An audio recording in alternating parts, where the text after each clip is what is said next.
Thomas's heart nearly stopped in his chest as he rounded the corner of the barn. Time seemed to slow down as the horrifying scene unfolded before his eyes. There, in the middle of the enclosed yard, stood 8-year-old Emily, completely surrounded by 14 massive German shepherds. Their powerful bodies formed a tight circle around her tiny frame, their ears alert, muscles tensed. Emily, the name caught in his throat as panic surged through him. He lunged forward, knowing he was too far away to reach her in time if the pack decided to attack. The dog's head swiveled toward the child as she raised her small hand into the air. Thomas's legs nearly gave out beneath him. In that terrifying moment, as Emily's hand trembled in the air, the unthinkable happened. The lead dog, Zeus, lifted his massive head toward her outstretched fingers. What came next would change everything Thomas thought he knew about fear, healing, and the unbreakable bond between a broken child and 14 rescued souls. Leave a like and share your thoughts in the comments along with the city you're watching from now. Let's continue with the story. Thomas Walker was not always the solitary figure that the townsfolk of Millfield now whispered about. At 57, the lines etched deeply into his weathered face told a story of service and sacrifice that few bothered to learn. 20 years in the military had left him with more than just medals and commendations. The persistent nightmares and sudden panic attacks were unwelcome souvenirs from battlefields long since abandoned. His psychiatrist had diagnosed him with severe PTSD, but it was a German shepherd named Max who had truly saved him when he returned home broken. When Max placed his head on Thomas's lap during those darkest nights, somehow the screams and explosions in his mind quieted just enough for breath to return. After Max died peacefully at 13, the silence in Thomas's modest farmhouse became unbearable. That's when he began rescuing other German shepherds, each one abandoned, abused, or slated for euthanasia, until 14 pairs of loyal eyes looked to him for direction, purpose, and care. 8-year-old Emily Richardson hadn't spoken a word in nearly 14 months, not since the night her parents' car slid off Morgan's Bridge during a winter storm. The accident that claimed her parents' lives had left Emily physically unharmed but emotionally shattered. Child psychologists labeled it as selective mutism triggered by severe trauma. Her grandparents, Martha and Howard Richardson, had moved to Millfield to raise their suddenly silent granddaughter, exhausting their retirement savings on therapists who made little progress. Emily's eyes, once bright and mischievous according to family photos, now seemed to look through people rather than at them. The only time a spark of the old Emily appeared was when she caught sight of Thomas's dogs across the fence that separated their properties. It was the only thing that seemed to penetrate the fortress of silence she had built around herself. Millfield had once been a quiet farming community where neighbors helped neighbors without question, but times were changing. New housing developments were creeping closer to the older properties, bringing city sensibilities to country living. Thomas's growing pack of German shepherds made newcomers nervous, particularly after a child in the next county had been attacked by a stray dog. The tension in town board meetings grew with each new rescue Thomas brought home, and whispers about that dangerous pack followed him whenever he ventured into town. Few noticed how his dogs sat perfectly at attention on their leashes, or how they gently accepted treats from the shopkeeper's hand. They only saw 14 potential threats living too close to their children. Thomas's journey with German shepherds began in earnest 3 years after his honorable discharge. The Veterans Affairs psychiatrist had suggested animal therapy, but Thomas resisted the idea until one rainy Tuesday when he drove past the county animal shelter and saw a skinny German shepherd being unloaded from an animal control vehicle. Something in the dog's dignified bearing, despite its obvious mistreatment, compelled Thomas to pull into the parking lot. The shelter manager, a tired-looking woman named Janet, explained that the dog had been found chained to an abandoned property with no food or water for what appeared to be weeks. "We're already overcrowded," she'd said with resignation in her voice. "He's got 3 days before we have to make space." The unspoken fate hung in the air between them. Thomas filled out the adoption papers that afternoon, naming the dog Apollo after he noticed the dog seemed to watch the sky with unusual interest. Apollo's rehabilitation became Thomas's singular focus, researching proper nutrition, establishing consistent training routines, and slowly rebuilding trust between man and animal. The nightmares didn't disappear, but having Apollo's warm body next to his bed provided an anchor to reality when the darkness threatened to pull him under. 6 months after Apollo joined the household, Thomas received a call from Janet. "We've got another German Shepherd. Owner deployed overseas, family can't handle him. Good dog, just energetic. I thought of you immediately." Hera joined the family that weekend. Then came Zeus, rescued from a dogfighting ring but who had somehow maintained a gentle spirit despite his scars. Athena followed, abandoned when her elderly owner passed away. One by one, Thomas found himself saying yes to dogs that others had given up on, each with their own story of abandonment or abuse. By the time Luna arrived, his 14th rescue, Thomas had converted his barn into a heated kennel with individual spaces for each dog, and fenced 5 acres of his property for safe exercise areas, and established a daily routine of training, socialization, and care that kept both the dogs and himself functioning at their best. His military pension covered the basics, but the growing veterinary bills meant selling his father's vintage truck and taking odd carpentry jobs around town. The sacrifice seemed minimal compared to the peace he found in their company. Emily first noticed the dogs from her bedroom window 3 weeks after moving to her grandparents' house adjacent to Thomas's property. Martha Richardson had found her granddaughter pressed against the glass one morning, watching intently as Thomas led the pack through their morning exercises. Something about the disciplined movement seemed to fascinate the silent child. Howard was initially hesitant when Emily pointed repeatedly toward the fence line during their evening walk, but Martha gently encouraged him. "It's the first thing she's shown interest in since the accident, Howard. We can't ignore that." The couple cautiously approached the shared property line where Thomas was brushing Apollo.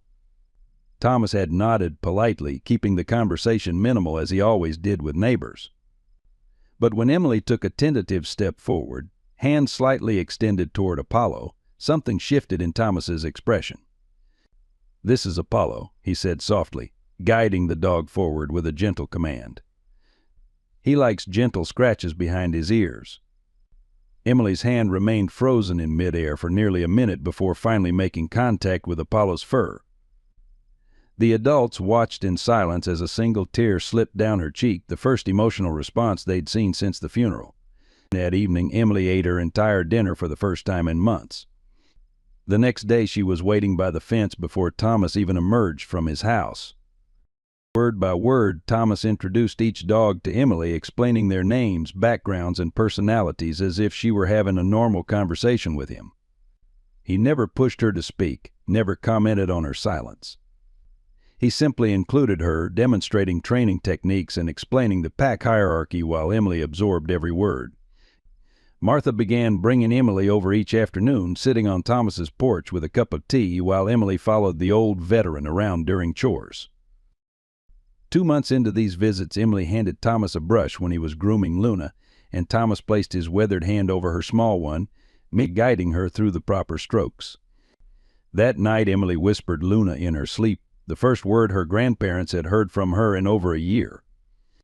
They wept together in the hallway outside her bedroom, hope blooming for the first time since the accident. The town's annual community meeting fell on an unseasonably warm October evening. Thomas rarely attended such gatherings, preferring his solitude, but Janet had called him that morning. "You need to be there tonight," she'd warned. "There's talk about your dogs." The elementary school gymnasium was crowded when Thomas slipped into a seat in the back row. After discussions about road repairs and the upcoming fall festival, Mayor Wilson cleared his throat uncomfortably. Now, to address concerns raised by several residents regarding the substantial number of dogs on the Walker property on Old Mill Road, the conversation quickly descended into heated debate. Rebecca Simmons, whose new subdivision bordered Thomas's land, stood with a petition in hand. 14 German Shepherds is not a reasonable number of pets. It's practically a commercial kennel operation in a residential area.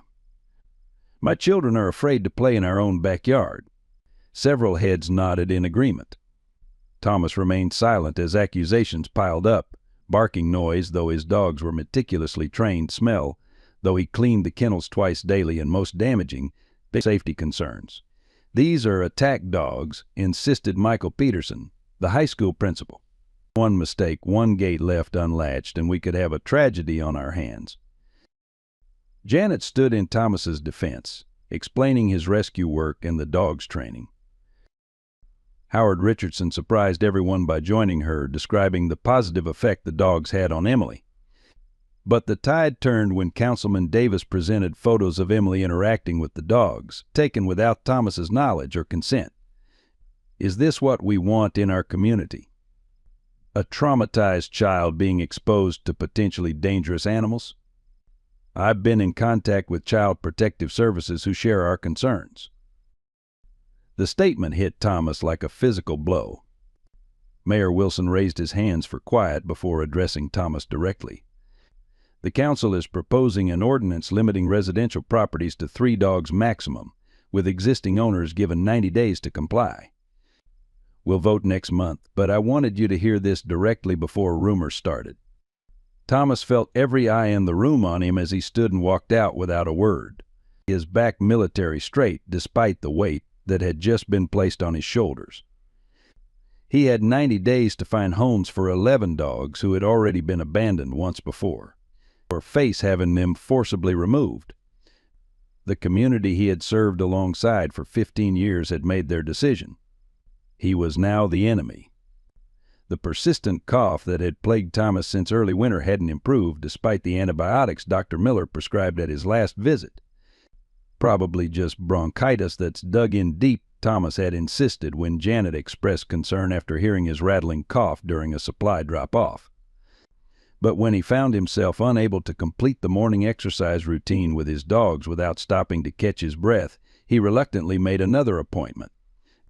The waiting room at Millfield Medical Center was nearly empty when his name was called.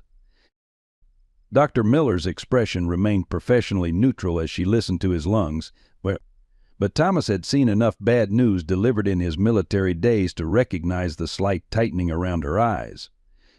"I'd like to order a chest X-ray today, Thomas," she said evenly, "and some additional blood work." 3 hours later, sitting across from Dr. Miller with a folder of images between them, Thomas learned that the persistent cough wasn't bronchitis at all. The shadows spreading through his lungs told a different story, stage 3 lung cancer that had already begun to metastasize. The doctor's voice seemed to come from very far away as she discussed treatment options, success rates, and referrals to oncologists in the city. Thomas found himself focusing on the framed family photo on her desk, 3 smiling children with their parents, rather than the statistics she was reciting about his remaining time. Without aggressive treatment, 6 months, perhaps 8 with palliative care. With treatment, we might extend that to a year, possibly 18 months, though I can't promise quality of life during that time. Thomas thought about Apollo, who had finally learned to play fetch after months of patient training, or about Hera, who still trembled during thunderstorms and needed a gentle hand on her back to weather them, about Zeus and his scars that were finally fading beneath new growth of fur, about 12 other souls who depended on him completely. 6 months wasn't enough time to find them proper homes. Not when the town had already turned against them. Not when the wrong home would mean a return to fear, neglect, or worse. The first visit from Child Protective Services came 3 days after the town meeting. Thomas was brushing Luna while Emily sat cross-legged nearby, sorting grooming tools into neat rows, when a silver sedan pulled into his driveway. The woman who emerged introduced herself as Diane Matthews, her professional smile never quite reaching her eyes as she surveyed the property. "Just a routine follow-up to some concerns raised by community members," she explained, clipboard in hand. Thomas gestured for Emily to stay with Luna while he led Miss Matthews around the property, answering her pointed questions about safety protocols, supervision procedures, and Emily's involvement with the animals. "I'm required to document any potential risk factors for minors in our jurisdiction," she explained as she photographed the kennel setup, the fenced exercise areas, the latches on gates. 14 large breed dogs around a child with known trauma-related vulnerabilities raises several red flags in our assessment protocols. Thomas maintained his composure, explaining each safety measure in place: the double gate system that prevented escapes, the separation of dogs during feeding, the constant supervision during Emily's visits. Ms. Matthews made non-committal noises as she wrote, her pen moving rapidly across her forms. Before leaving, she requested a private conversation with Martha and Howard Richardson, who had arrived to collect Emily. Thomas watched from his porch as animated conversation took place in the Richardsons' driveway, Howard's face reddening while Martha dabbed at her eyes with a tissue. That evening, Martha called to explain that Emily's visits would need to be temporarily suspended pending a full evaluation. They're threatening a dependency investigation. Martha's voice cracked over the phone. They said we're displaying poor judgment allowing Emily around so many powerful dogs. They could remove her from our custody. The unspoken accusation hung between them that Thomas's dogs were placing Emily's stability at risk just when she had begun to show signs of healing. Thomas placed the receiver down gently after assuring Martha he understood, then sank into his armchair, suddenly feeling every one of his 57 years. Apollo placed his head on Thomas's knee, sensitive as always to his master's distress. "What are we going to do, old friend?" Thomas whispered, running his fingers through the dog's fur. "What happens to all of you when I'm gone?" The final decision meeting was scheduled for exactly 90 days after the initial town council discussion, a deadline that now seemed cruelly aligned with Dr. Miller's prognosis. Thomas had spent the intervening months contacting German Shepherd rescue organizations across 3 states, but the response was always the same: they were already overcrowded, understaffed, and underfunded. No one had room for 11 additional dogs, especially not older ones with complicated histories. He had managed to secure placement for Hermes, his youngest rescue, with a K-9 training program for service dogs, and a former military buddy had agreed to take Perseus. 9 dogs remained without prospects, and Thomas's options were dwindling along with his energy. The morning of the meeting dawned crisp and clear, a perfect spring day that made the knot in Thomas's stomach twist tighter. He had just finished the morning feeding routine when Janet's truck pulled in, followed by 3 other vehicles: Mayor Wilson's SUV, Councilman Davis's sedan, and the now familiar silver car belonging to Ms. Matthews from Child Protective Services. Thomas straightened his shoulders and walked out to meet them, ignoring the dull pain that had taken up permanent residence in his chest. "We thought it might be better to discuss this on site," Mayor Wilson explained awkwardly, rather than in the formal setting of the council chamber. What went unspoken was clear: they wanted to inspect the premises one final time before rendering their verdict. Janet squeezed Thomas's arm supportively as the officials began their tour, clipboards and cameras in hand. Thomas answered their questions mechanically, his mind partially occupied with how little effort it now took to exhaust him. They had reached the main exercise yard when a movement caught Thomas's eye: Martha's car pulling into her driveway next door. Emily's small face visible in the passenger window. The child's eyes locked with his across the distance, and for a moment something passed between them that Thomas couldn't name. He turned back to Mayor Wilson's question about noise control measures, unaware that this brief moment of distraction would set in motion events that would change everything. "As you can see," Thomas explained as he demonstrated the soundproofing in the indoor kennel area, "we've taken every measure to minimize impact on neighboring properties." Mayor Wilson nodded, making notes while Councilman Davis took photographs. Ms. Matthews asked pointed questions about cleaning protocols and disease prevention, her skepticism evident despite Thomas's thorough answers. The small delegation had moved to discuss the fencing perimeter when Janet suddenly grabbed Thomas's arm. "Where are the Richardsons going?" she asked, nodding toward the neighboring driveway where Martha and Howard were climbing into their car, Emily nowhere in sight. A chill ran through Thomas as he scanned the property, his eyes finally settling on a small figure slipping through the trees that separated the 2 properties. "Excuse me," he said abruptly to the officials, his heart rate accelerating dangerously. "We need to pause this tour immediately." Mayor Wilson looked startled by the sudden shift. Mr. Walker, we're on a tight schedule today, but Thomas was already moving toward the kennels, a sense of dread building as he realized what was happening. Emily had never been on his property without supervision. She had never interacted with all 14 dogs simultaneously. And now, with officials ready to condemn his animals as dangerous, she was headed straight for them. "Call the Richardsons back here right now," he ordered Janet with an urgency that brooked no argument. "And keep everyone else here until I return." Thomas broke into a jog, ignoring the fire in his lungs, praying he would reach Emily before she reached the kennels. But as he rounded the corner of the barn, he saw what he had feared most, the gate to the main exercise yard standing open, and Emily walking into the center of the space where all 14 German shepherds were now turning toward the unexpected visitor, their powerful bodies alert and attentive to the small intruder in their midst. What none of the adults knew, not Thomas, not Martha and Howard, not the town officials, was that Emily's silence concealed a secret relationship that had developed over the past months. It had begun innocently enough, on a night when Emily had been awakened by nightmares about the accident. From her bedroom window, she had seen Thomas's dogs in their outdoor kennels under the moonlight, some sleeping, others alert and watchful. The sight had calmed her racing heart somehow, and the next night she had deliberately stayed awake to watch them again. When her grandparents' snoring indicated they were deep in sleep, Emily had made her first solitary journey across the property line. She hadn't approached the kennels that night, just sat beneath a maple tree and watched the dogs until her eyelids grew heavy. The next night she ventured closer, and the night after that, closer still. Luna had been the first to notice her, raising her head and watching with intelligent eyes but making no sound that might alert Thomas inside the house. Emily had approached the fence cautiously, remembering Thomas's instructions about proper greeting posture. Luna had pressed her nose to the fence, tail wagging slowly in recognition.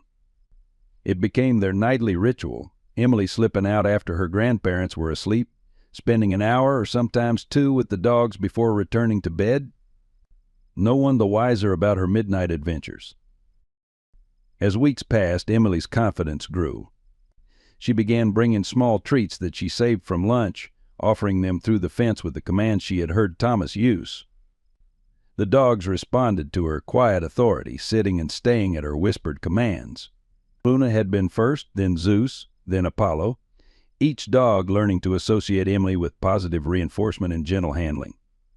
She began carrying a small notebook where she documented their behaviors, their preferences, which commands worked best with each dog.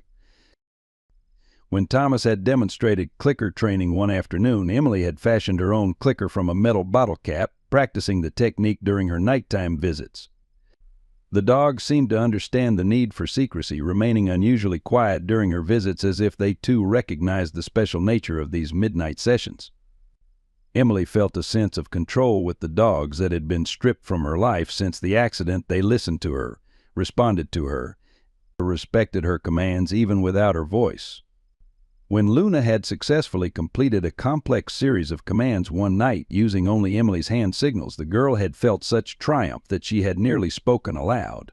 But she pressed her fingers to her lips instead, the words still trapped inside but somehow closer to the surface than before. Perhaps most remarkable was how Emily had begun training the dogs to work together as a unit rather than just individually. She had observed Thomas working with them in groups of 2 or 3, but during her night sessions, Emily would often work with 5 or 6 dogs simultaneously.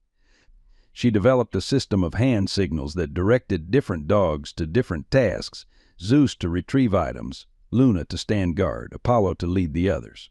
Over time, she expanded these signals into complex sequences, and the dogs learned to respond as a coordinated team. Emily had begun to see patterns in their behaviors, understanding which dogs naturally took leadership roles and which preferred to follow. She assigned them tasks based on these observations, leveraging their natural tendencies. When she dropped her blue hair ribbon one night, she had been astonished to see the dogs organize themselves without command, Athena locating the ribbon, Perseus retrieving it, and Luna delivering it to Emily's hand. They were learning to anticipate needs, to work together to solve problems. In her notebook, Emily began referring to them not as individual dogs but as the pack, a single cohesive unit with capabilities that exceeded the sum of its parts. What had begun as comfort during sleepless nights had evolved into something extraordinary, a secret language between a silent child and 14 rescued souls who somehow understood exactly what she needed from them.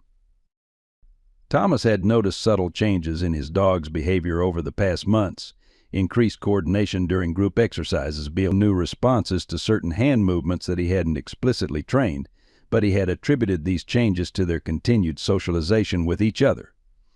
He had no reason to suspect Emily's nighttime visits, no way of knowing that the silent child was developing her own training methods during hours when he believed everyone was asleep. What he did notice was the continuing deterioration of his own health, carefully hidden from everyone except his doctors. The cough had worsened despite medication, and he had begun experiencing sharp pains that radiated through his chest and back. Sleep became elusive as he found it increasingly difficult to breathe while lying down. He took to sleeping in his recliner, Apollo always at his feet, alert to every labored breath. Thomas's medical appointments increased in frequency, each bringing worse news than the last. The cancer had spread more rapidly than expected, the tumors growing despite the initial round of treatment. "We need to discuss moving you to more aggressive options," Dr. Miller had said during his last visit, her voice gentle but direct. "And I strongly recommend you consider putting your affairs in order, Thomas. Even with treatment, we're looking at months rather than years." Thomas had nodded, accepting the prognosis with the same stoic resilience he had shown throughout his military career and beyond. His concern was not for himself but for the 14 lives that depended on him. Each rejected application to rescue organizations, each unanswered call to potential adopters, each passing day brought him closer to the impossible choice he had hoped to avoid. "What happens to them without me?" he had asked Dr. Miller. The question wasn't medical, but his doctor had understood the weight behind it nonetheless. Janet had become his most dedicated ally, contacting everyone in her network about potential placements for the dogs. "I've reached out to every rescue within 500 miles, she told him one afternoon, the frustration evident in her voice. "They're all facing the same issues: overcrowding, underfunding, staff shortages. No one has room for multiple large breed dogs, especially not older ones." Thomas had nodded, unsurprised but still disappointed. "What about individual adoptions?" he asked, though he already knew the answer. "Most people want puppies, Thomas, or smaller breeds, or dogs without complicated histories." The unspoken reality hung between them. Finding homes for 14 German shepherds in a community that already viewed them with suspicion was nearly impossible. The council's deadline was approaching rapidly, coinciding ominously with Dr. Miller's timeline for his health. But Thomas had begun researching humane euthanasia, the very thought twisting his gut into knots, but the alternative, his dogs being separated, sent to overcrowded shelters where they might languish in cages, possibly adopted by people who didn't understand their needs, seemed even more unbearable. "They deserve better than what I can give them now," he confessed to Janet one evening. "And they certainly deserve better than what awaits them after I'm gone." Janet had squeezed his hand, being unable to offer platitudes that they both knew would be false comfort. The truth was stark and uncompromising. Thomas was running out of time, out of options, and out of strength to fight both battles simultaneously. The morning of the town council's final decision dawned bright and clear, a cruelly beautiful spring day that made the burden of what might come even heavier. Thomas had spent a restless night rehearsing his appeal to the officials, knowing it was likely futile but determined to make one last stand for his dogs. He had prepared documentation of each dog's training, veterinary records showing perfect health and preventative care, testimonials from the few supporters he had in town. It wasn't much against the tide of public opinion, but it was all he had left. When the officials arrived earlier than expected, Thomas had barely finished the morning care routine for the dogs. He had left them in the main exercise yard to enjoy the sunshine while he spoke with the delegation, assuming Emily was safely with her grandparents preparing for school. He couldn't have known that Emily had overheard her grandparents discussing the council's decision the previous evening. couldn't have known the determination that had formed in her young mind as she listened to them talk about Thomas's dogs potentially being removed within days.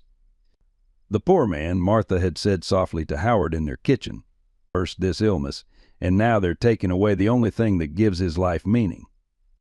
Howard had sighed heavily. I understand the town's concerns, but the timing seems especially cruel. Those dogs are his whole world. Emily had retreated to her room after hearing this, pulling out her notebook where she had documented months of training sessions. She had made her decision then, formulating a plan that seemed perfectly logical to her 8-year-old mind. She would show everyone exactly how special Thomas's dogs were, how well-trained and gentle they could be. She would demonstrate what she had discovered during her nighttime sessions, that the dogs were not just pets but partners, capable of complex cooperation and communication. In her childish reasoning, if the town officials could just see what she had seen, they wouldn't take the dogs away from Thomas when he needed them most. When Martha and Howard had mentioned driving her to school before attending a doctor's appointment of their own, Emily had nodded silently, already adjusting her plan. She would ask to use the bathroom at school, then slip away and return to Thomas's property. Timing would be perfect, the officials would be there, Thomas would be there, and she could demonstrate everything she had been practicing in secret. As her grandparents' car pulled away from Thomas's property that morning, Emily had slipped out the back door of the school building instead of going to her classroom. The mile walk back to the house was familiar from her daily visits with her grandparents, and she navigated it quickly, though staying close to the tree line to avoid being seen from the road. She could see the official cars parked in Thomas's driveway as she approached from the back of the property, but she could see the small group walking with Thomas toward the barn where the indoor kennels were housed. Her opportunity had arrived precisely as she had hoped. The adults distracted, the dogs in the main exercise yard, the moment perfect for her demonstration. Emily moved silently through the trees separating the properties, her notebook clutched tightly in one hand. She approached the exercise yard from the back, using the gate that Thomas always kept locked, but which she had learned to open during her nighttime explorations. The latch clicked open under her practiced fingers, and Emily stepped into the yard, immediately drawing the attention of all 14 German Shepherds. As they turned toward her, alert and attentive, Emily squared her small shoulders and raised her hand in the signal she had developed, the command that would begin the demonstration she believed would save them all. The 14 German Shepherds moved with synchronized precision as they surrounded Emily, their powerful bodies forming a perfect circle around the small girl. From Thomas's perspective, as he rounded the corner of the barn, the scene appeared nightmarish, a child cornered by animals whose combined weight exceeded 1,000 pounds, but whose jaws could crush bone if they chose. "Emily," he shouted, his voice breaking with panic. Mayor Wilson and the others had followed behind him, and he heard Councilman Davis's sharp intake of breath, heard Ms. Matthews's urgent call into her phone, likely summoning emergency services. But Thomas's focus remained singular, reaching Emily before the unthinkable happened. And he pushed his ailing body forward, each step sending shards of pain through his chest, each labored breath burning in his lungs. But even as he ran, he registered something unusual about the dog's posture. They weren't snarling or showing signs of aggression. They were positioned around Emily in what almost appeared to be a protective formation, their bodies angled outward rather than toward her. Emily stood perfectly still at the center of the circle, her expression calm despite the chaos unfolding around her. As Thomas drew closer, Emily raised her hand in a deliberate motion, her small fingers extended upward in a gesture he didn't recognize from his training protocols. Zeus, the largest of the dogs at just over 100 pounds, moved forward slightly, his eyes fixed on Emily's hand. What happened next caused Thomas to stumble to a halt in disbelief. At some invisible signal from Emily's fingers, Zeus dropped to his haunches, and in perfect synchronization, the 13 other dogs did exactly the same, creating a ring of seated shepherds around the child. Emily's hand moved again, a subtle flick of her wrist, and the dogs lowered themselves further, bellies to the ground, muzzles resting on their front paws. The transition from standing to this complete submission had taken less than 3 seconds and had occurred with military precision that Thomas himself had never achieved with the full pack. Thomas's heart, already laboring under the strain of his illness and exertion, seemed to seize in his chest. A crushing pain radiated down his left arm as he watched Emily make another hand gesture, this one directed specifically at Apollo. The dog immediately rose and approached her, receiving a small treat from her pocket that Thomas hadn't noticed she was carrying. Emily's face showed complete concentration as she moved through what was clearly a rehearsed sequence, and directing individual dogs in small groups through complex maneuvers using only silent hand signals. Behind him, Thomas was dimly aware of the officials watching in stunned silence, of Janet's gasp of surprise, of cameras being raised to document the unexpected demonstration. But these peripheral details faded as the pain in his chest intensified, becoming a vise that squeezed with each heartbeat. His vision began to narrow, dark spots dancing at the edges as he fought to remain standing. He needed to reach Emily, needed to understand what he was witnessing, needed to protect her if the situation changed. But his body was failing him at the crucial moment. Thomas took one more step forward before his knees buckled beneath him. He heard himself make a strangled sound as he collapsed onto the gravel path, the sky tilting at an odd angle above him. The pain was transcendent now, obliterating all other sensations except for a curious detachment as he watched Emily turn at the sound of his fall. Her eyes widened as she saw him on the ground, and her mouth opened in what might have been a cry, though no sound emerged from the silent child.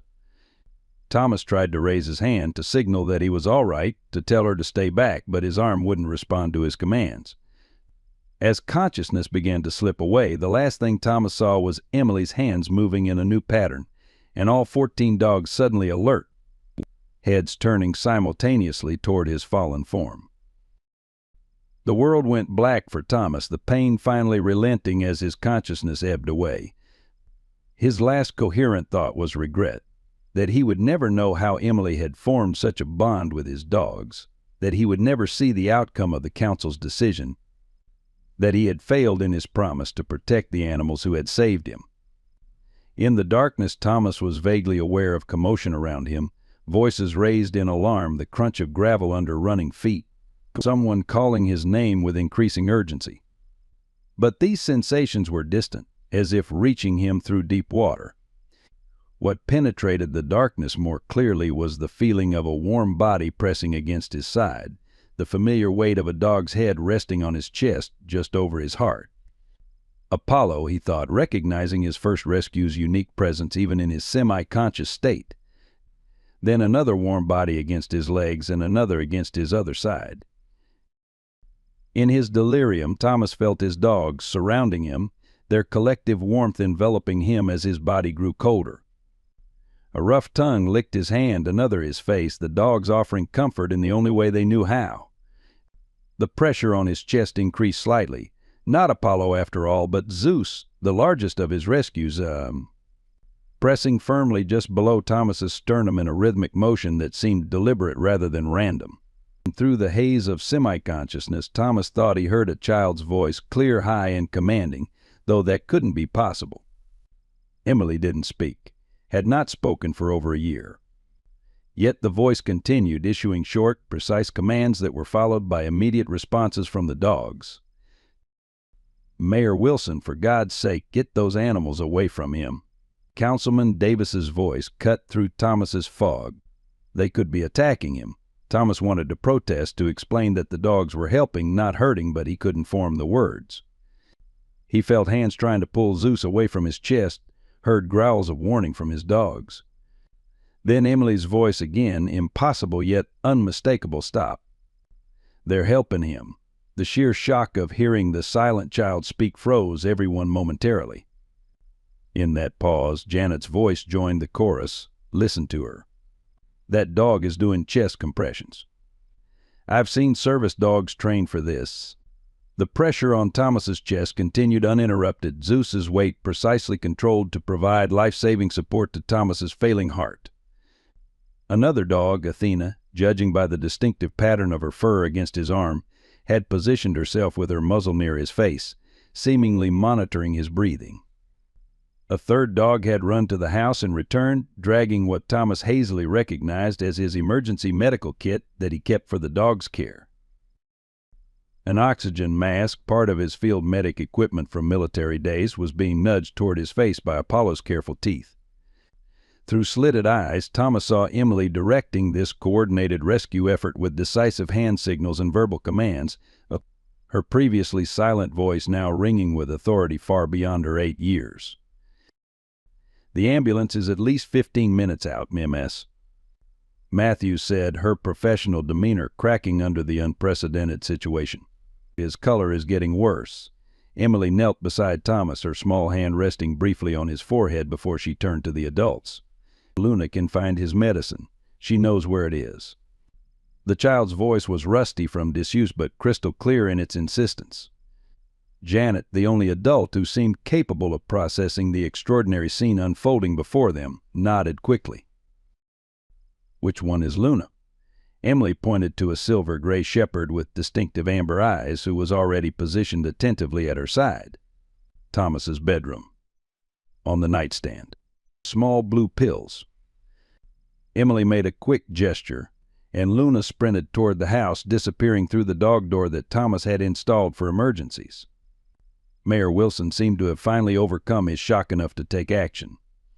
He knelt beside Thomas, loosening his collar while Zeus continued the rhythmic chest compressions under Emily's watchful guidance. "Emily," he said gently, addressing the suddenly vocal child, "how did you know to have the dogs do this?" Emily's focus remained on Thomas as she answered, her words measured and deliberate as if she was unaccustomed to using her voice. "I read Thomas's military medical manuals. During my night visits, the dogs watched the pictures with me. We practiced." Luna returned in less than a minute, a small prescription bottle clutched carefully in her teeth. She delivered it directly to Janet, who checked the label. Nitroglycerin, prescribed for Thomas's heart condition that he had apparently been concealing along with his cancer diagnosis. Janet quickly administered a tablet under Thomas's tongue while Zeus temporarily paused his compressions at Emily's signal. The coordinated effort of child and dogs continued for what seemed like hours but was in reality just over 8 minutes before the wail of approaching sirens announced the ambulance's arrival. As paramedics rushed into the yard, they were met with an astonishing sight. 14 German shepherds organized in a precise medical intervention, a small child directing their efforts, and 5 adults standing in stunned silence as they witnessed the impossible. "Sir, can you hear me?" The paramedic's voice seemed distant to Thomas as his consciousness flickered. He felt the dogs being gently moved aside, felt unfamiliar hands replacing Zeus's rhythmic pressure with more conventional CPR, felt the cold metal of a stethoscope against his skin. Through it all, one sensation remained constant, Emily's small hand gripping his, her voice continuing to issue calm commands to the dogs who had gathered in a protective semicircle around the medical team. "Stand back but stay visible," she told them, and the shepherds complied instantly, creating space for the paramedics while maintaining their vigilant presence. As Thomas was lifted onto a gurney, oxygen mask secured over his face, an IV line inserted into his arm, he managed to focus briefly on Emily's face. Her expression was no longer blank and disconnected as it had been for the past year. Instead, her eyes were clear and purposeful, meeting his with a silent message that he understood despite his semi-conscious state. "I will take care of them until you return." As the ambulance doors closed, separating Thomas from his dogs and from the child who had somehow formed an extraordinary bond with them, he surrendered to unconsciousness with one certainty amid the chaos. Nothing about his dog's fate or Emily's future would follow the path that anyone had expected just 30 minutes earlier. The fluorescent lights of Millfield Memorial Hospital cast a harsh glow over the waiting room where Martha and Howard Richardson sat alongside Janet, Mayor Wilson, and surprisingly, Councilman Davis. Emily sat slightly apart from the adults, her small frame dwarfed by the institutional furniture, her notebook open on her lap, though she wasn't writing. The initial chaos following Thomas's collapse had resolved into an uneasy vigil as they awaited news from the doctors. Thomas had been immediately taken to the cardiac unit upon arrival, his condition classified as critical. Dr. Miller had joined the emergency team, bringing her knowledge of Thomas's cancer diagnosis to bear on his treatment. 3 hours had passed with only minimal updates. Thomas was stabilized but unconscious, undergoing tests, receiving treatment for both the heart attack and his underlying condition. Martha had wrapped her arm around Emily, still processing the shock of hearing her granddaughter speak after more than a year of silence. "When did you start talking again, sweetheart?" she had asked gently. Emily had looked up at her grandmother with eyes far older than her years. "When Thomas needed me too," she had answered simply, before returning to her silent contemplation. The adults exchanged worried glances over her head, each struggling to reconcile the events they had witnessed at their previous understanding of both Emily and Thomas's dogs. The coordinated response of the German shepherds had been unlike anything they had seen before, not merely trained obedience but something approaching organized intelligence, but directed by a child they had all believed was trapped in traumatic silence. Dr. Miller emerged from the treatment area just after 2 p.m., her expression grave as she approached the waiting group. "Thomas is stable for now," she began, choosing her words carefully as she glanced at Emily. "The heart attack was severe, exacerbated by his advanced cancer and the physical exertion. We've placed him in a medically induced coma to reduce strain on his system while we address the immediate cardiac issues." Howard cleared his throat, asking the question everyone was thinking. "What are his chances, Doctor?" Dr. Miller's professional composure slipped slightly. "If Thomas were only dealing with the heart attack, I would be cautiously optimistic. But the cancer has spread significantly since his last scan." The combination, she shook her head slightly. "We're doing everything possible, but I need to be honest. His prognosis is extremely guarded. The next 48 hours will be critical." Martha's hand covered her mouth to stifle a sob, while Janet turned away, composing herself before facing the group again. Emily remained still, absorbing the information with a stoicism that seemed incongruous with her age. But Dr. Miller knelt in front of her, speaking directly to the child. "Emily. Mo. Bah. Thomas is very sick, but he's fighting hard. Do you understand what that means?" Emily nodded once, her voice steady when she responded. "It means he might not come home to his dogs." The simple statement hung in the air, its implications settling heavily on everyone present. As the initial shock of Thomas's hospitalization gave way to practical considerations, the question of the 14 German shepherds became unavoidable.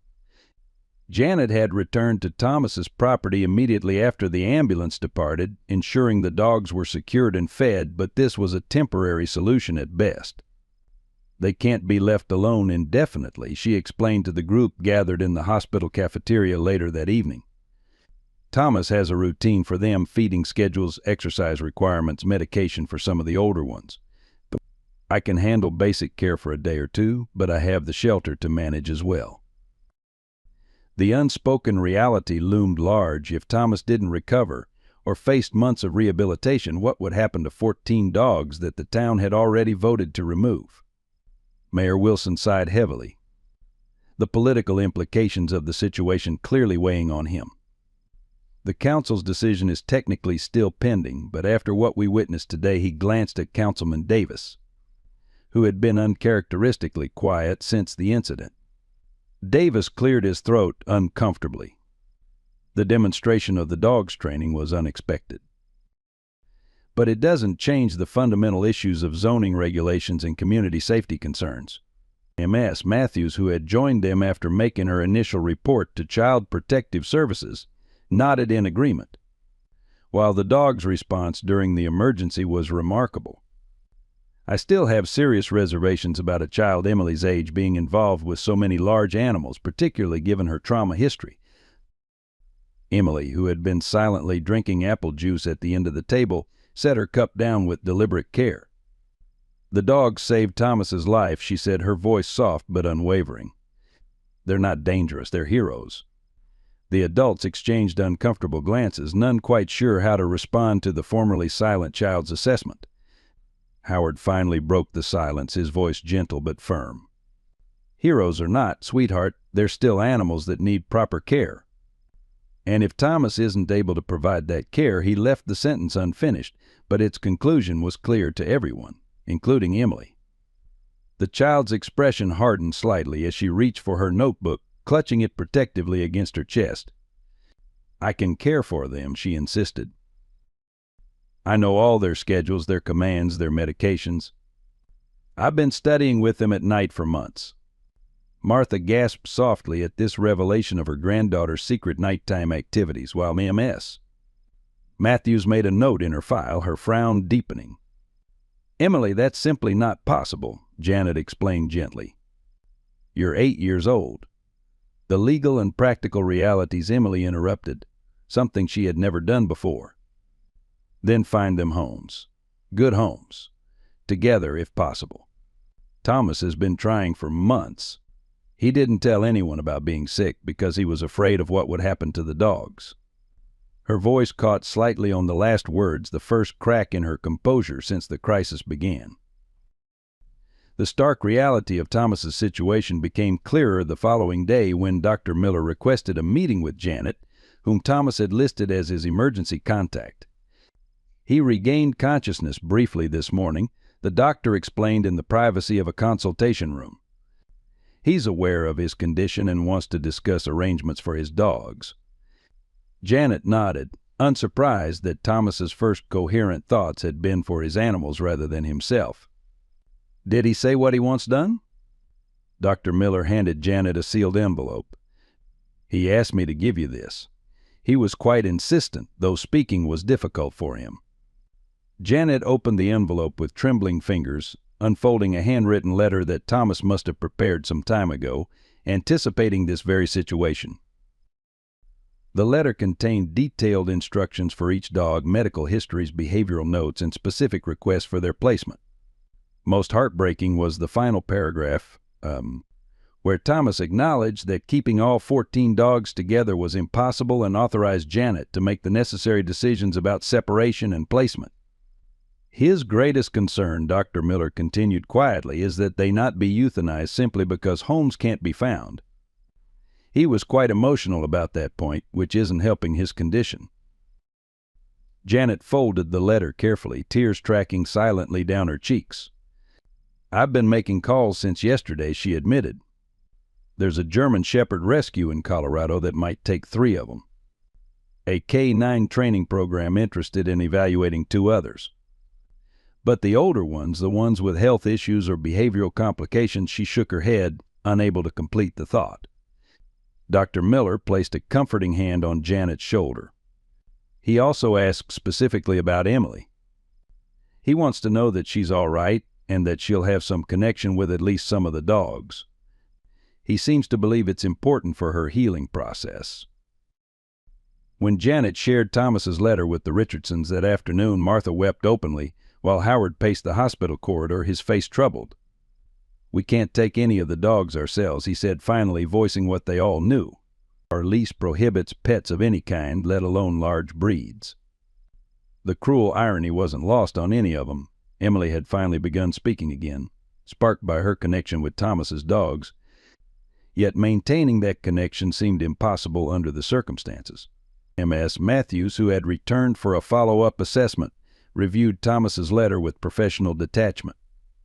"While I appreciate Mr. Walker's concerns," she said carefully, "my priority must be Emily's welfare.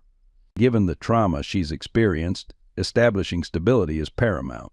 Introducing more loss and separation by forming attachments to animals that will ultimately be removed may do more harm than good." Emily, who had insisted on being included in all discussions about the dogs, looked up from her notebook at these words, her expression shifting from focus to distress for the first time since the crisis began. "You can't separate us," she said quietly.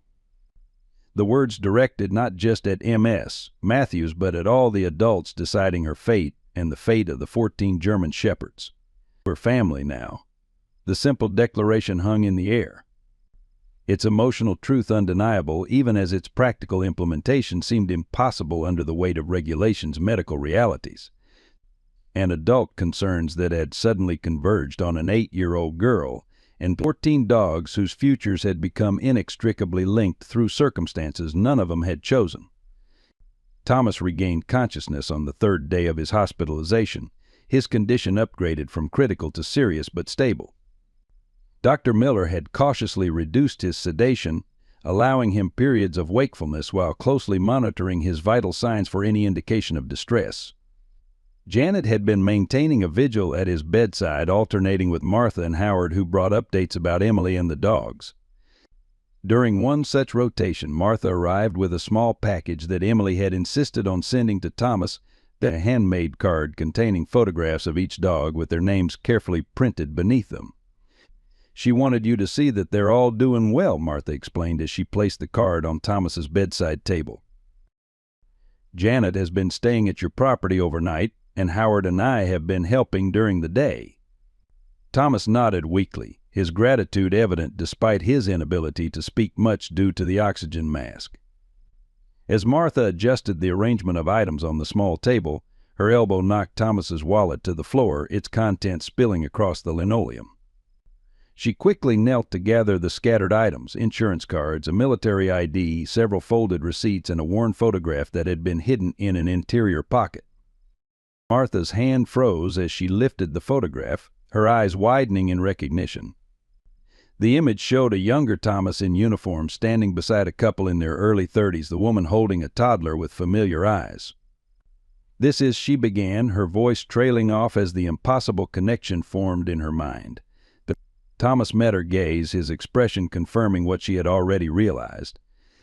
With trembling hands, Martha turned the photograph over, reading the faded inscription on the back: "Robert, Sarah, and Emily with Sergeant Walker. Deployment send-off, 2018. She sank into the chair beside Thomas's bed, the photograph still clutched in her fingers. "You knew them.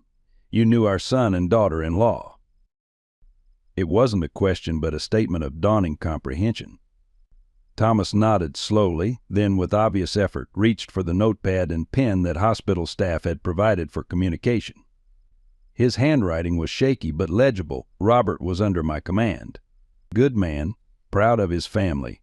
Martha stared at the words, then back at the photograph that connected the dying man before her to the son and daughter-in-law she had lost. "Emily doesn't remember, does she?" "She was so young then." Thomas shook his head. Writing again, "She was only 4. I recognized her immediately when you moved next door. Couldn't believe the coincidence." Howard arrived at the hospital 30 minutes later to find his wife still sitting beside Thomas's bed, the photograph now joined by several pages of Thomas's handwritten explanation. Howard read each page with increasing astonishment, occasionally glancing up at Thomas as if seeing him for the first time. "You were there," he said finally, his voice hoarse with emotion. "The night of the accident. You were the first responder." Thomas nodded, pain evident in his eyes that had nothing to do with his physical condition. He wrote slowly, "Was driving home from VA appointment. Saw their car go off the bridge. Got to them quickly, but..." He paused, the pen hovering over the paper before continuing. "Robert was already gone. Sarah was conscious but trapped. Emily in back seat, unconscious but breathing. Called emergency services. Stayed with them until help arrived." Martha covered her mouth with her hand, tears flowing freely now. "The police report mentioned a military veteran who assisted at the scene, but there was no name. You never came forward." Thomas's next words were written with such force that the pen nearly tore the paper. "I couldn't save them. I failed, Robert. Failed my mission to protect my soldier and his family." The raw guilt in the written confession was unmistakable, revealing the burden Thomas had carried silently as he watched Emily and her grandparents from across the property line, but unable to bridge the gap created by his perceived failure. Howard placed a hand on Thomas's shoulder, his initial shock giving way to understanding. "You didn't fail, son. The accident investigator said nothing could have been done. The ice, the angle of impact." He shook his head, unable to continue as the memories of that night threatened to overwhelm him again. Martha reached for the notepad, reading the next page of Thomas's confession. "You've been watching over Emily all this time. First from a distance, then when we moved next door." Thomas nodded, writing again with effort. "Followed her case through VA counselor. When your property came up for sale, I made sure you heard about it. Wanted to be close in case she needed." The sentence remained unfinished, but its meaning was clear. Thomas had positioned himself as an unseen guardian, unable to approach directly because of his guilt, but unwilling to abandon the child of the man who had served under his command. The revelation cast his collection of German Shepherds in an entirely new light, not just therapy for his own PTSD, but a potential bridge to the traumatized child whose family he had been unable to save. Martha and Howard exchanged glances, a wordless communication born of decades together and the shared grief of the past year. "Emily needs to know," Howard said finally. "She deserves to know the truth about you, about her connection to the dogs, all of it." Emily arrived at the hospital that afternoon accompanied by Janet and, surprisingly, Ms. Matthews from Child Protective Services. The social worker had insisted on being present for what she had been told would be an important disclosure regarding Emily's history, her professional concern evident despite the extraordinary circumstances. Emily entered Thomas's room without hesitation, immediately moving to his bedside with the confident familiarity of someone much older than her 8 years. "The dogs miss you," she said by way of greeting. "Especially Apollo. He keeps checking your chair." Thomas managed a weak smile, his eyes brightening at the sound of Emily's voice, a miracle he was still adjusting to after months of her silence. Martha gently guided Emily to sit beside Thomas's bed, the worn photograph placed carefully in her small hands. "Emily, sweetheart, do you recognize anyone in this picture?" Emily studied the image with the intense focus that characterized all her interactions, her finger tracing the outline of the figures. "That's Mommy and Daddy," she said softly, then looked up at Thomas with questioning eyes.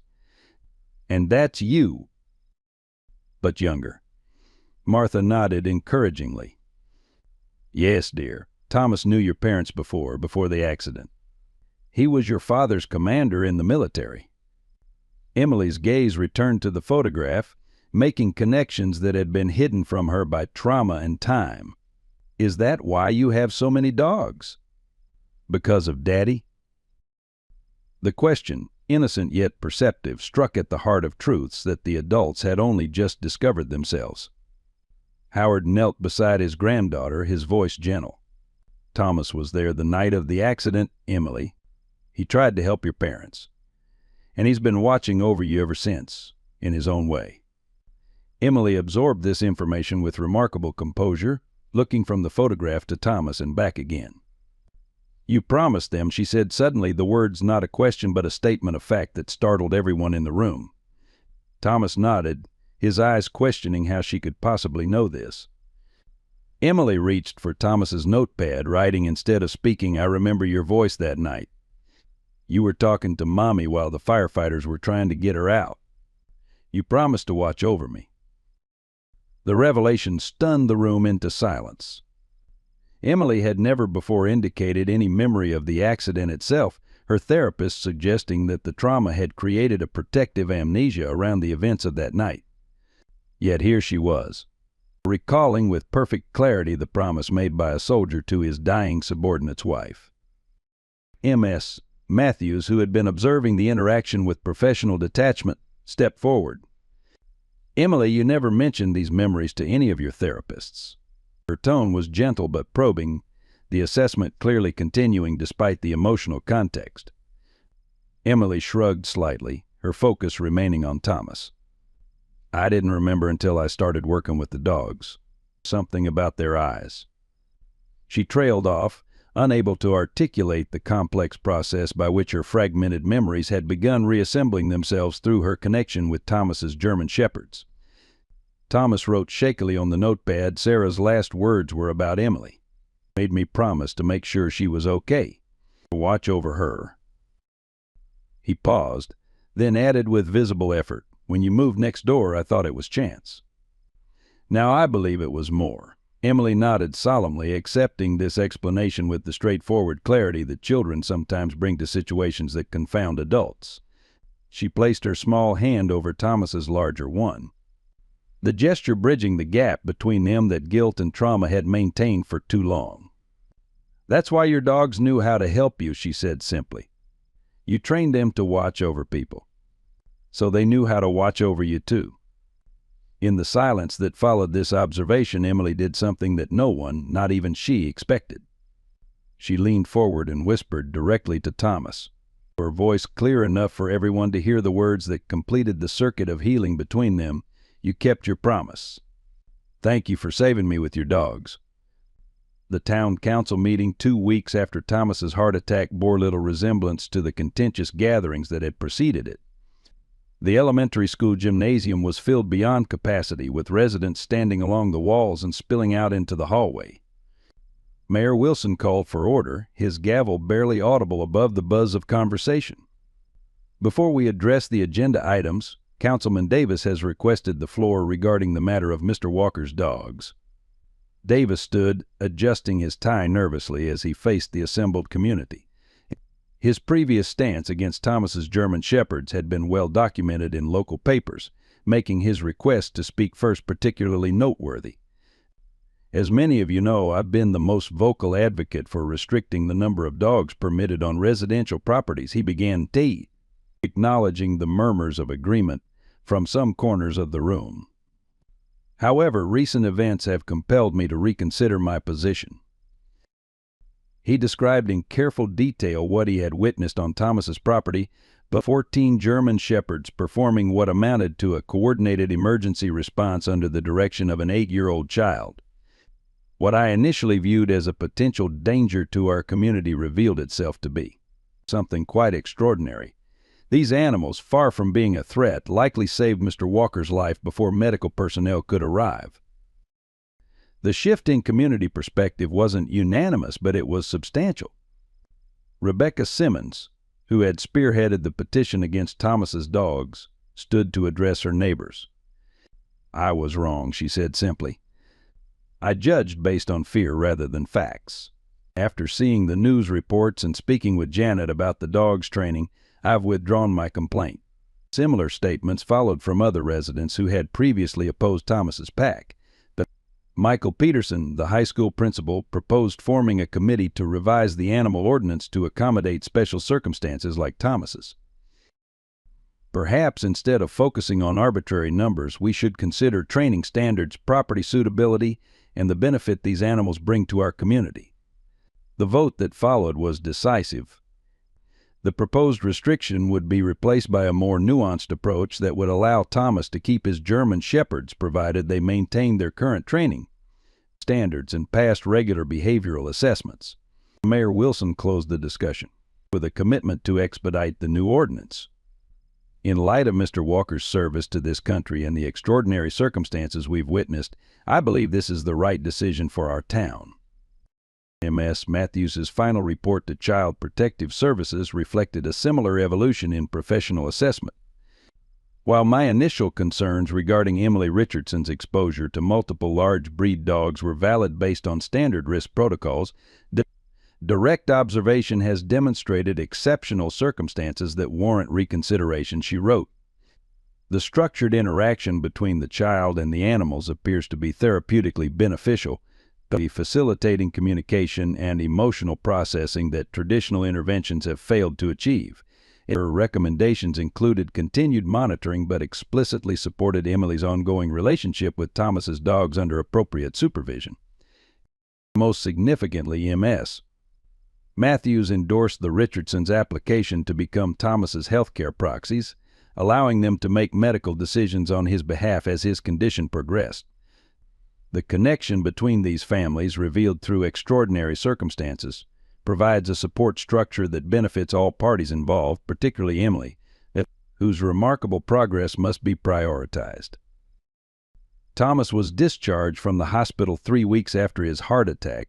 His cancer treatment plan adjusted to focus on quality of life rather than aggressive intervention. The prognosis remained grave, months rather than years, but returning home to his dogs had become his singular goal, and one that Dr. Miller supported as medically beneficial despite the technical challenges. His vital signs improved measurably when the therapy dogs visit, she noted in his discharge paperwork. "While home care will require significant support, I believe his psychological well-being will benefit from familiar surroundings." What no one had anticipated was the level of community support that materialized once Thomas's military service and connection to Emily's parents became public knowledge. Volunteers appeared to construct a wheelchair ramp to the front porch. A local nursing service offered reduced-rate home health aides. Janet organized a rotating schedule of volunteers to assist with dog care. Most surprisingly, Michael Peterson arranged for high school students needing community service hours to help with property maintenance under Howard's supervision. The support network that formed around Thomas, Emily, and the 14 German Shepherds demonstrated a community capacity for compassion that had been dormant rather than absent. 1 year after Thomas's heart attack, the property line between his land and the Richardsons had effectively disappeared. A gate now connected the 2 yards, allowing easy movement between households. Thomas's health had stabilized somewhat with carefully managed palliative care, though everyone understood the reprieve was temporary rather than permanent.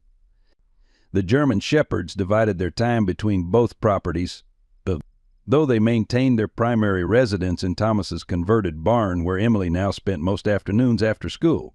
Her voice had returned completely, though she remained selective about when and with whom she spoke. With Thomas, her conversation flowed freely, particularly when discussing the dog's training or her school activities. The nightmares that had plagued her since the accident had diminished significantly, replaced by more ordinary childhood dreams. Martha often found her granddaughter asleep in the reading chair beside Thomas's bed, a German Shepherd curled protectively at her feet, another at Thomas's side, a tableau of healing that transcended conventional therapeutic approaches. On warm evenings, neighbors often paused while walking past the joined properties, watching the extraordinary sight of Emily putting the Shepherds through their training exercises. Under Thomas's guidance, she had developed her natural affinity for working with the dogs into a structured skill set that drew attention from professional trainers. Several of the Shepherds had been certified as therapy dogs, making weekly visits to the hospital where Thomas received treatment. Luna and Zeus had achieved service dog status, their performance during Thomas's medical emergency recognized as exceptional even by professional standards. The remaining dogs continued their training under Emily's direction, their collective purpose evolving from Thomas's personal therapy to a broader mission of community service. As Thomas watched from his porch, oxygen tank at his side tight, the sight of Emily surrounded by 14 German Shepherds no longer represented the danger that had once alarmed the town, but rather a promise fulfilled across generations, of protection, of healing, and of finding family in the most unexpected places. In Thomas Walker's story, we see that true healing comes not from isolation, but from connection, even when that connection begins with pain. Many of us carry burdens of promises made, lives we couldn't save, or words left unspoken. Like Thomas, we may retreat behind fences of our own making, believing our greatest service is silence. But remember this, sometimes our greatest wounds become pathways to our most meaningful purpose. The dogs that saved Thomas weren't just pets, they were bridges between broken hearts, his and Emily's, carrying healing across boundaries that words couldn't cross. For those of us in life's later chapters, Thomas reminds us that our value isn't measured by perfect health or unlimited time, but by the promises we keep and the lives we touch. However imperfectly, our scars, visible and invisible, don't disqualify us from service, they uniquely qualify us to understand others' pain. I hope you enjoyed today's story. Subscribe to the channel so you don't miss more stories like this. Leave a like and comment below what you thought of the story. See you in the next video.